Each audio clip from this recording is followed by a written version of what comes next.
1965 ஜனவரி 26 ஹிந்தி இந்தியாவோட அதிகாரப்பூர்வ மொழியாகணும்னு திட்டம் வந்தது. ஆனா அந்த நேரத்துல தமிழ்நாடு கேட்ட ஒரே கேள்வி, எங்கள் மொழி என்ன குறைவா?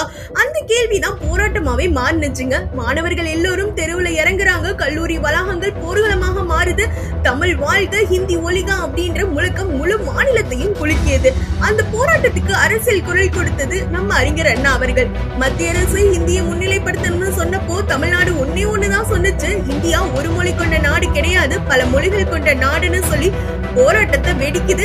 பல உயிர்களும் தியாகம் செய்யப்படுது. கடைசியில எல்லோருக்கும் புரியணும், எல்லோரும் ஈஸியா கம்யூனிகேட் பண்ணணும் அப்படின்னு சொல்லிட்டு ஹிந்தியோட ஆங்கிலமும் தொடர்ந்து அதிகார மொழியாக இருக்கும்னு சட்டமும் மாற்றப்படுது. 1965 போராட்டம் ஒரு மொழிக்காக மட்டுமே போராடினது கிடையாது. இந்தியால பேசப்படுற ஒட்டுமொத்த மொழிகளோட மரியாதைக்காகவும் அடையாளத்துக்காகவும் நடத்திய போராட்டம்ங்க.